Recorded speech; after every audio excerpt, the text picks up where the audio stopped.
Hi, and thank you for joining us for this episode of UMBC's Mic'd Up podcast. My name is Denise Cardona from the Office of Professional Programs at UMBC. Today, I am joined by Marissa Jagarnath from our Technical Management Graduate Program. We hope that you enjoy this discussion. Marissa, it's so wonderful to have you here on UMBC's Mic'd Up podcast. Thank you so much for joining us. Thank you for having me. So it's really great to have you here. And I'm really excited. Before I hit the publish button on this, record button, I should say, I just told you that I'm really excited to speak with you because you graduated from the Technical Management Graduate Program here at UMBC. And I've been looking forward to speaking with somebody in that program. So I'm so happy that you decided to participate in this interview with us. So thank you for that. I'm really grateful. That being said, can you tell us a little bit about your journey to get to UMBC and the Technical Management Graduate Program? Yeah. So I got my undergrad in management of cyber and information technology. And so once I had graduated in 2019, I was like, I work at NASA and I'm with all these engineers and these scientists all day. I think it would be really great if I could have that better understanding or be able to relate to them a little bit more in my job. So I was like, okay, I don't want an MBA, but I want something a little bit more technical. And so as I was looking, technical management popped up for UMBC. And so I was like, oh, why not? So I applied, and my brother goes to UMBC. And so he's doing something completely different, but his experience at the school has been great. So I was like, why not? So I applied. Oh, that's great. And I can attest as well. I've been at UMBC for 16 years now as a staff, member, but I'm also a graduate student, and I've been doing that for about 3 years, and I'm almost ready to graduate in May. So I'm a few months behind you here because you just graduated in December. Thank you. Congratulations to you too. You. So it's a really great community. I love being part of UMBC. Right off the top, what would you say, what did you like most about being a student at UMBC in the graduate program? So I consider myself a fresh out, right? I went immediately from my undergrad to my graduate degree. And so when I started with technical management, there was so many people from different, they've been in the private sector, the public sector, they've done government, they've done Northrop Grumman, and they've been there for years and years and on end, right? So I have this fresh school knowledge and a little bit of professional experience, and these people are coming with all of this professional experience. So I really, really enjoyed having the conversations in the classroom with them, with even with the material, even outside of the classroom. So I thought that was really invaluable. Oh, yeah. Being able to speak to people doing things that are different from what you're doing in your everyday life, yet somehow related with the technical end of it.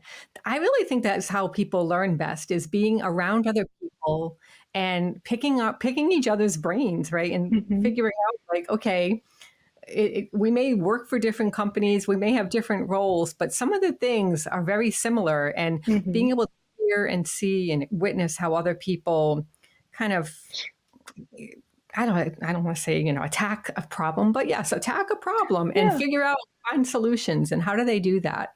It's a really good learning opportunity. Now, so you work at NASA. That's awesome. Can you tell us a little bit about what your role is there at NASA? So I am what you call a resources analyst. So I work directly with the engineers and the scientists to come up with estimates for how much something will cost, and if they receive funding, how they're going to spend that funding to get these things launched into space or into testing. And you get to be a part of these things that you may not be able to see launch now, within in 20 years, something like JWST launches, and you're like, wow, I was a part of something like that.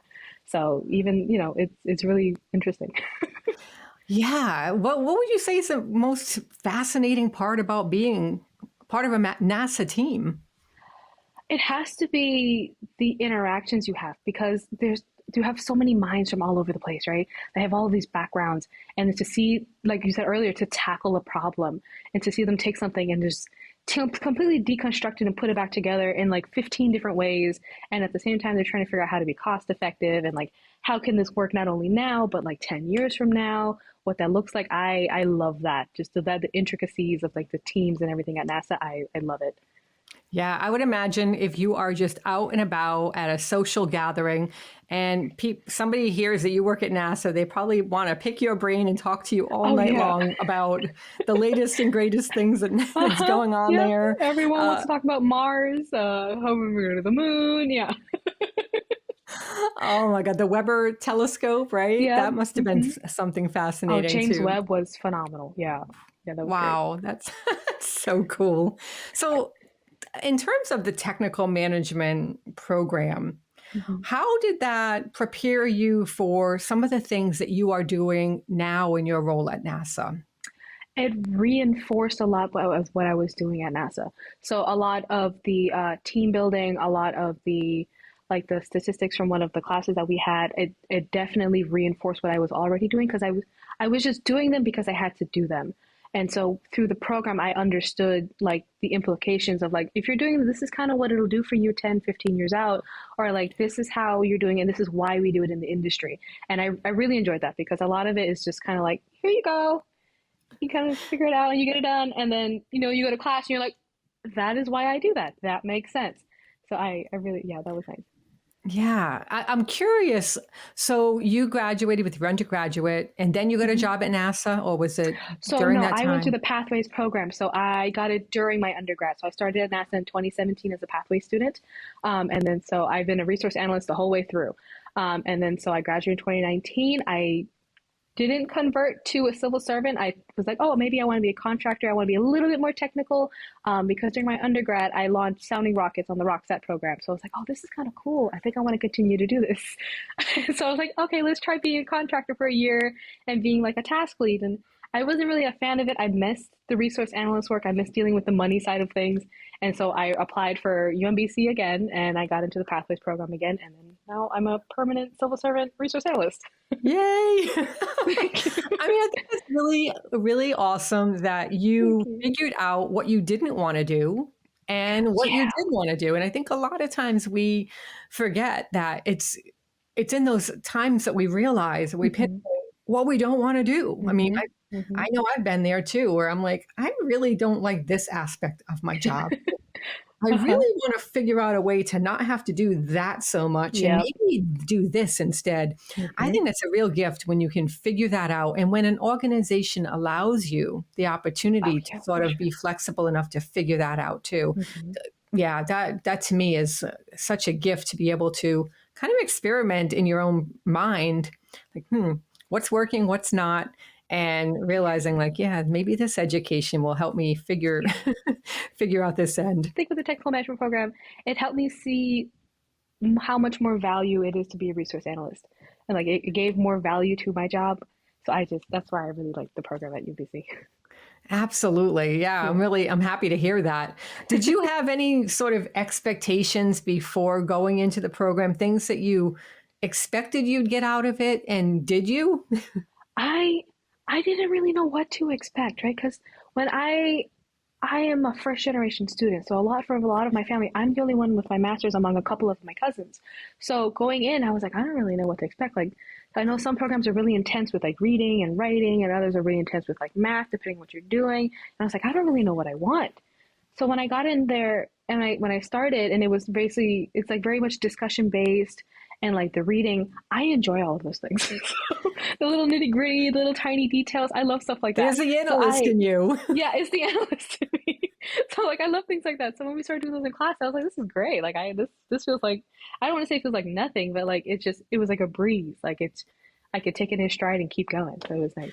I think that has something to do with who you are as a person too, right? So you Oh enjoy that yeah. kind of, you probably enjoy writing, you probably Hmm. enjoy discussing, you probably enjoy Hmm. all of that interaction and learning that way and being able to apply things that way.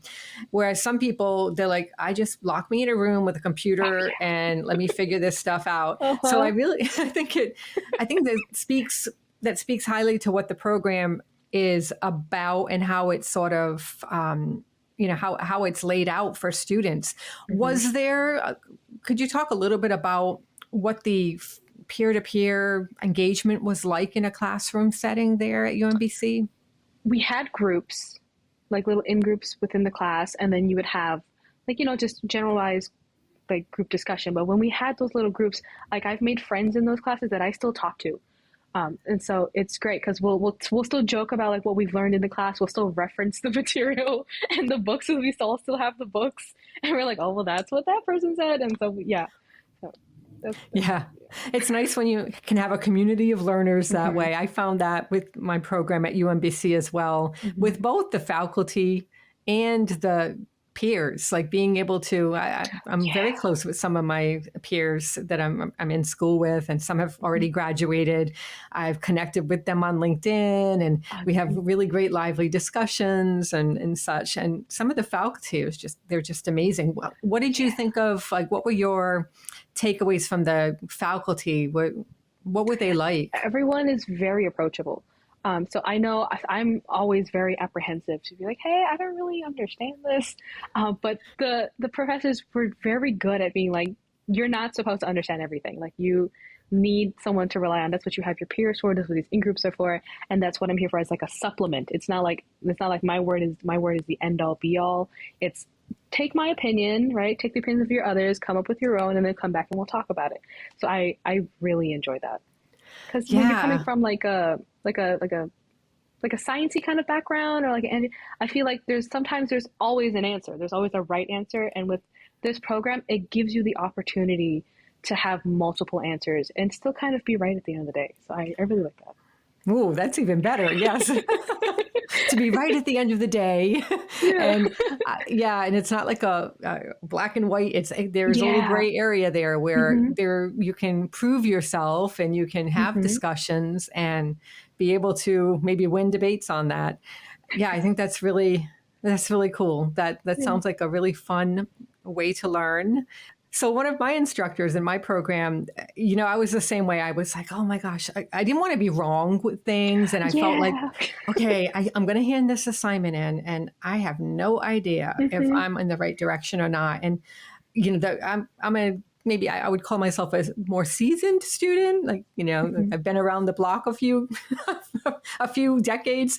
And so I don't want to be like that student that doesn't get it or is holding the rest of the class back or whatnot. But I remember last semester I handed in an assignment kind of at the beginning of the semester and felt a little apprehensive about it and self-conscious.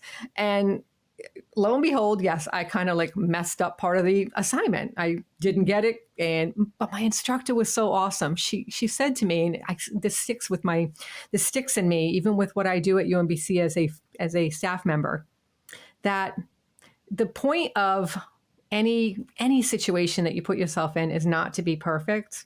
It's to Mhm. progress. And she said, look, you're in graduate school because you want to learn something. Mhm. So obviously you're not going to have all the answers. And that's what we're here for, is to help Mhm. guide you on that learning journey. So it's great when you don't have all the answers because it gives you Mhm. that opportunity to gather more answers. And I thought, Mhm. oh, I love that approach. And I that that I can get That's behind that nice. and I feel better Yeah. about things. So after that conversation, I was able to hand things into her with more confidence, knowing it's okay if I'm like not perfect on it. She's here to guide me.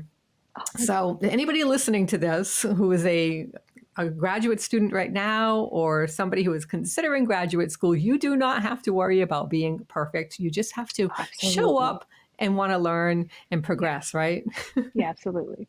What was your biggest takeaway from studying in the technical management graduate program here at UMBC? So my biggest takeaway from the technical management program is you don't have to be scared to get the assignments done or to work with others. I was very timid during my undergrad. I didn't really ask a lot of questions. I didn't really socialize too much. I didn't really put my all into my working groups. But through the technical management program, I was able to become more comfortable with someone from a different sector, a different agency, and just understand that like my thoughts and opinions and my answers were also just as important as the next person's.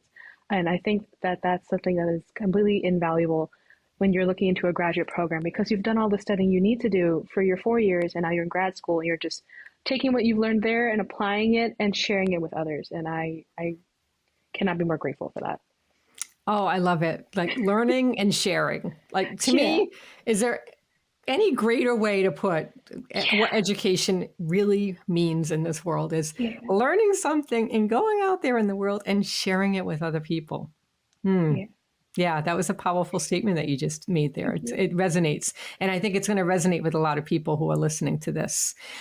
So, can you think of anything else that I have not asked you that you think other people who may be watching this or on YouTube or listening on a podcast player, if they're on the fence and they're not really sure if technical management is something they should even consider, what would you say to them? It's a lot of work. It is a lot of work, but you can take it one class at a time, right? And then even within your one class at a time, the professors and the students are there to help you and work with you. So there is nothing that you can't do to get your graduate degree at the end of the day. I took 3-ish years to get it done versus when my head and my expectation, I was like, oh, I can get it done in one, but it took me 3. So there is nothing you can't do.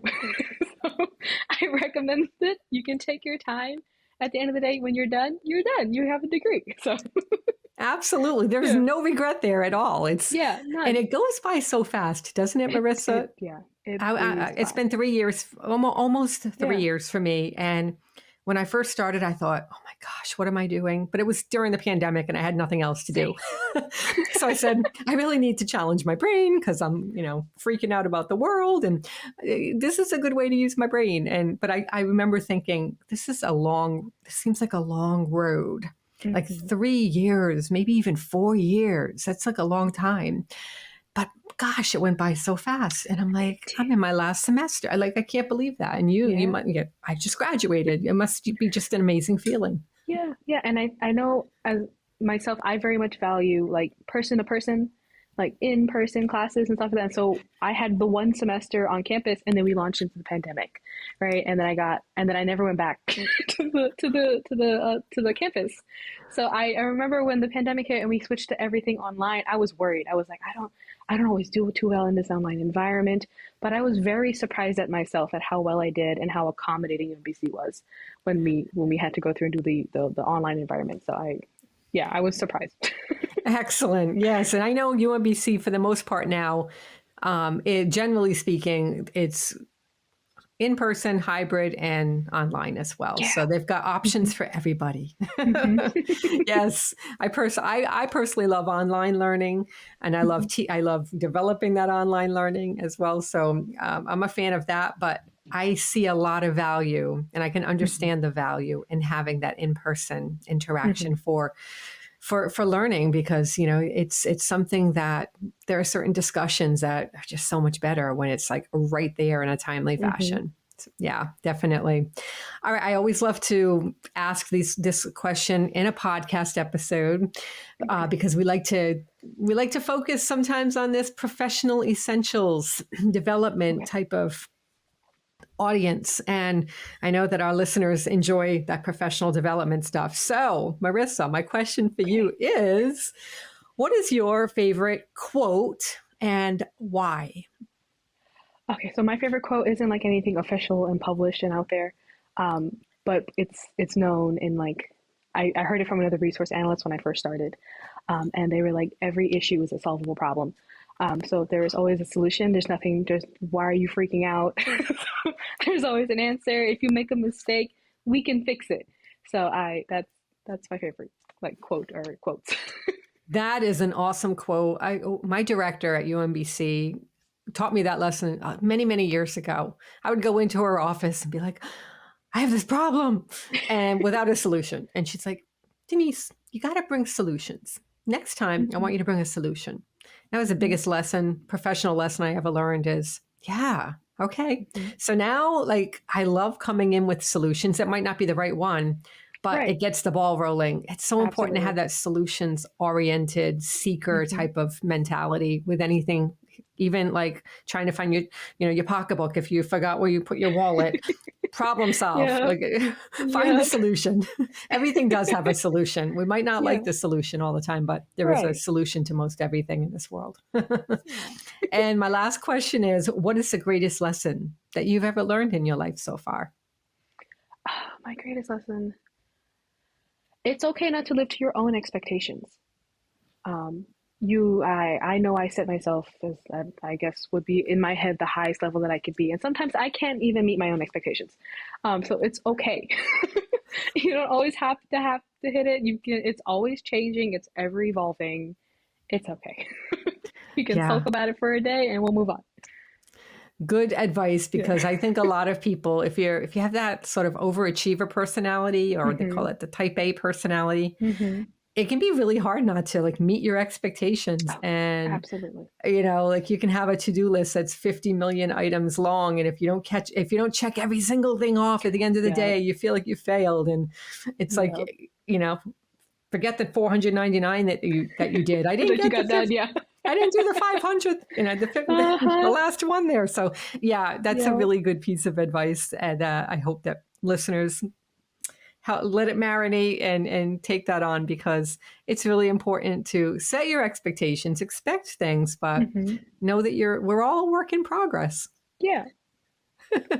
On that note, I just want to say this has been a really great conversation. I've enjoyed it thoroughly. I'm so grateful that you Thank were you. willing to come on and speak with us, and Yeah. share some insights with the listeners on your experience with UMBC and what you're doing now with NASA, which I think is just Thank you. so cool.